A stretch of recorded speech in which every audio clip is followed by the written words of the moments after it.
செயலை விதையுங்கள், பழக்கம் உருவாகும். குணத்தை விதையுங்கள், உங்கள் எதிர்காலம் உருவாகும். உங்கள் அனைவருக்கும் ஸ்நேகிதி சுபா சேனல் சார்பாக ஆத்மார்த்த வணக்கங்கள். இது உங்கள் தோழி சுபலட்சுமி முத்துக்குமரன். நாளைக்கு தை அமாவாசை. இது ரொம்ப சிறப்பான நாள். எந்த வகையிலாம் சிறப்புகள் அப்படிங்கறத தான் இந்த பதிவுல நாம பார்க்க போறோம். நிறைய தகவல்களை நாம தெரிஞ்சுக்க போறதுனால இந்த பதிவுக்குள்ள சீக்கிரம் போயிடலாம். தை அமாவாசை நாள் முன்னோர் வழிபாடு மற்றும் தர்ப்பணம் கொடுப்பதற்கு சிறந்த நாள் மட்டும் கிடையாதுங்க. சிவபெருமானின் பரிபூர்ண அருளை பெற அவரை சரணடைந்து வழிபாடு செய்வதற்கும் ரொம்ப உகந்த நாள்.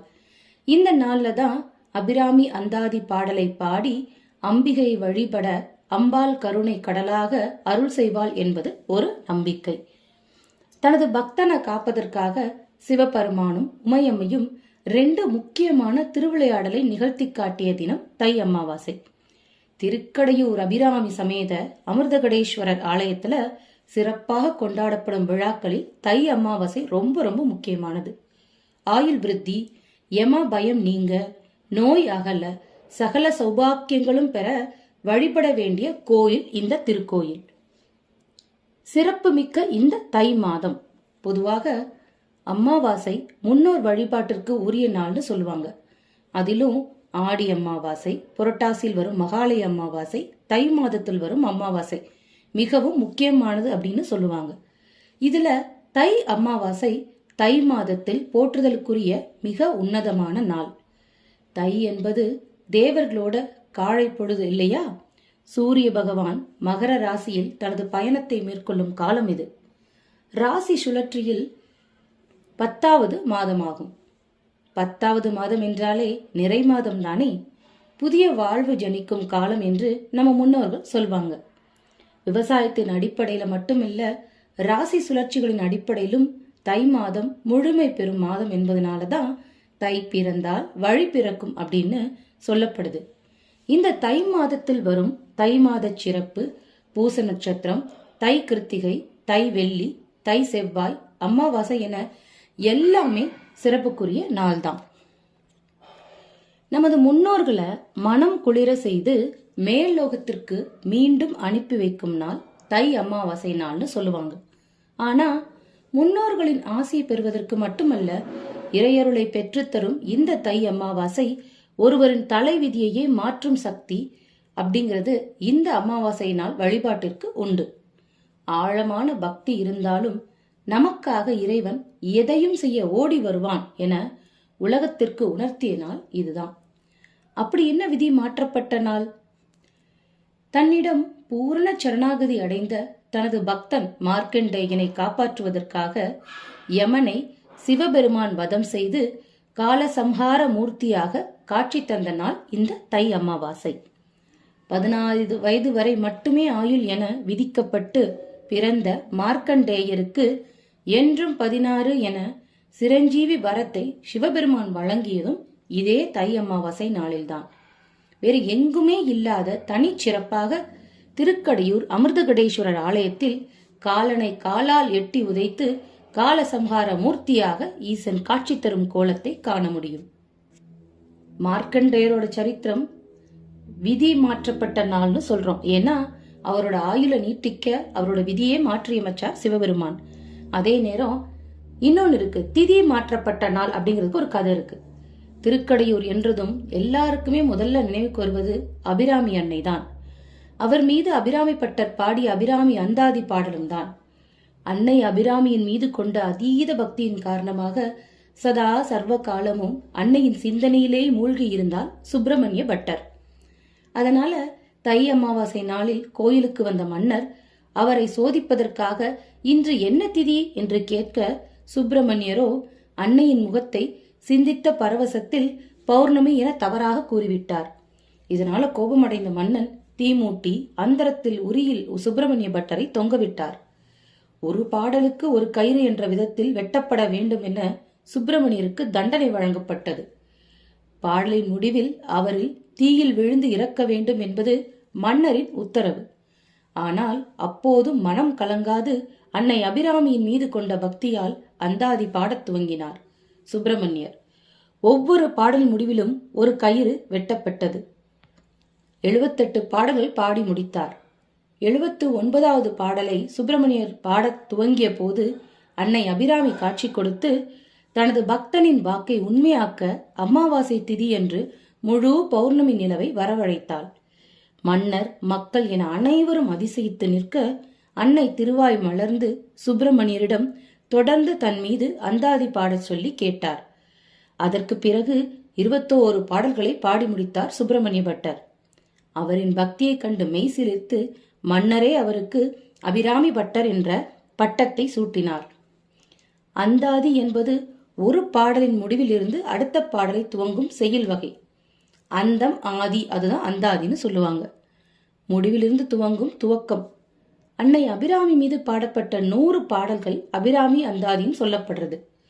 ஒவ்வொரு பாடலின் கடை வார்த்தை அடுத்த பாடல் முதல் வார்த்தையாக இருப்பது மட்டுமல்ல, உதிக்கின்ற செங்கதிர் என முதல் பாடல் துவங்கப்பட்டு 100வது பாடலிலும் உதிக்கின்றனவே என்ற வார்த்தையாலே முடிவது இந்த பாடலின் தனிச்சிறப்பு.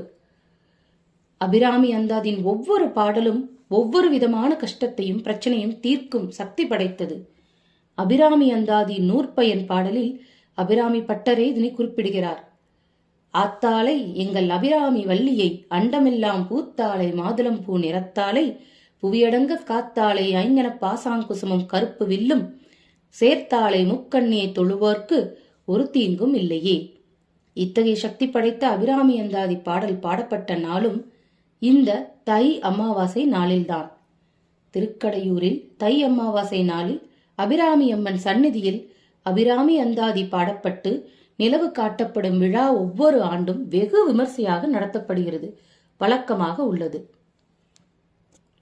சரி, இந்த தை அமாவாசைக்குரிய சிறப்புகள் அப்படிங்கிறத நாம பார்த்துட்டோம்.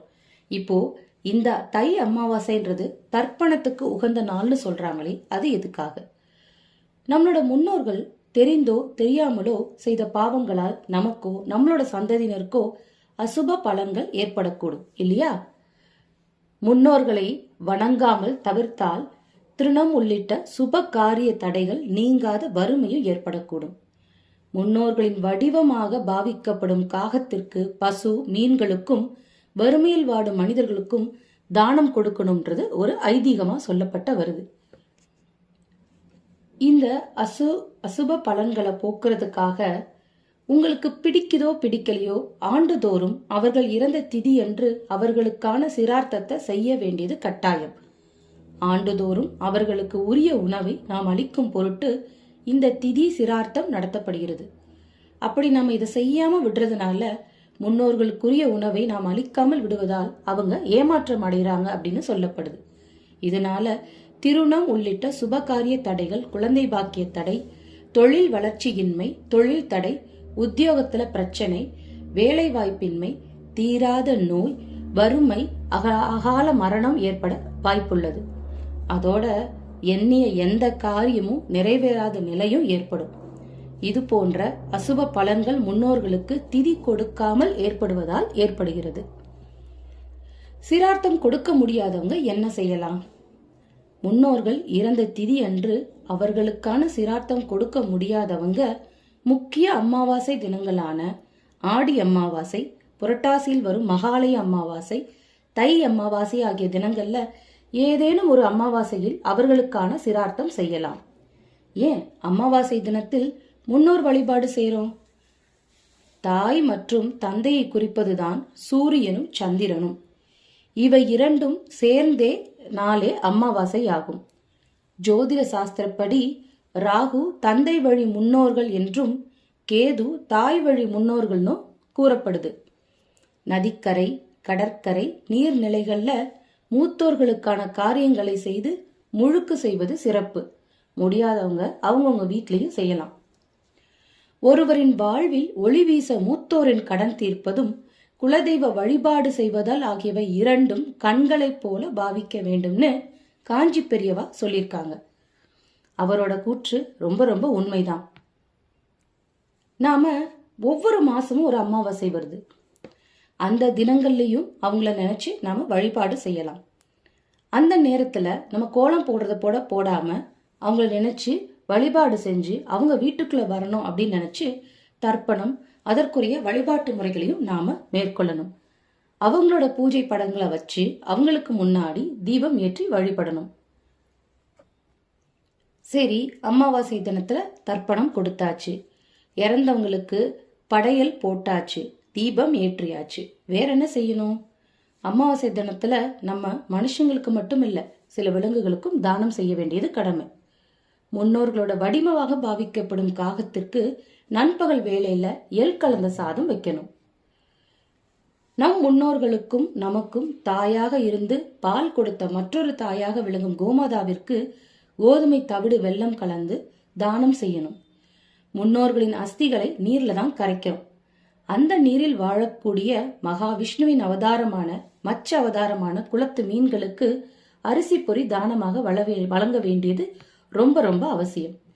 இந்த மாதிரி அமாவாசை தினத்தன்று நம்மளால முடிஞ்ச அளவு தர்ப்பணம் கொடுத்து, முடிந்த வகையில் தானமும் கொடுத்து, தீபம் ஏற்றி வழிபட்டா முன்னோர்களோட ஆசீர்வாதம் கண்டிப்பா கிடைக்கும். இந்த சின்ன விஷயத்த செஞ்சாலே போதும், நமக்கு காலம் காலமா நம்ம குடும்பத்துல சுபிட்சம் என்னைக்கும் நிலைச்சு நிற்கும். இன்னொன்னு முக்கியமான விஷயம், அமாவாசை தினத்துல நாம சமைக்கணும், படையல் போடணும். அப்படி இருக்கும்போது எந்தெந்த காய்கறிகளை சேர்க்கணும், எதை சேர்க்கக்கூடாது, அது ரொம்பவே முக்கியம். சாஸ்திரங்கள் சொல்றது என்ன அப்படின்னா, அமாவாசை தினத்தன்று கண்டிப்பாக சேர்க்க வேண்டிய காய்கறிகள் வாழைக்காய், கீரை வகைகள், பூசணிக்காய் முதலியன. சேர்க்கக்கூடாத காய்கறிகள் என்று பார்க்கும்போது வெங்காயம், பூண்டு இதில் கண்டிப்பா சமையல்ல சேர்க்கவே கூடாது. அதனால தான் அமாவாசை அன்னைக்கு நீங்க அவியல் செஞ்சீங்கன்னா அதுல வெங்காயம் அதிகமா தேவைப்படாது, பூண்டு தேவைப்படாது. சாம்பார் செய்யும் போது கண்டிப்பா வெங்காயத்தை தவிர்க்கணும். இந்த மாதிரி சின்ன சின்ன விஷயங்களை பார்த்து நாம அமாவாசை பூஜையை செஞ்சோம்னா கண்டிப்பா நம்ம அனைவருக்கும் முன்னோர்கள் ஆசி வழங்கி நம்மளை நீடூழி நலமாக சந்தோஷமாக வாழ வைப்பாங்க அப்படின்னு சொல்லி நாங்க இந்த பதிவை முடிக்கிறோம். இந்த பதிவு உங்களுக்கு பிடிச்சிருந்தா நீங்க லைக் பண்ணுங்க, ஷேர் பண்ணுங்க, மறக்காம ஸ்நேகிதி சுபா சேனலை சப்ஸ்கிரைப் பண்ணிடுங்க. இன்னும் இது மாதிரி நிறைய பதிவுகளோடு உங்களை சந்திக்கிறோம். இத்துடன் உங்களது விடைபெறுவது உங்கள் தோழி சுபலட்சுமி முத்துக்குமரன். வணக்கம், வாழ்க வளமுடன், ஆத்ம நமஸ்தே, ஹரே கிருஷ்ணா, வெற்றியுமதே.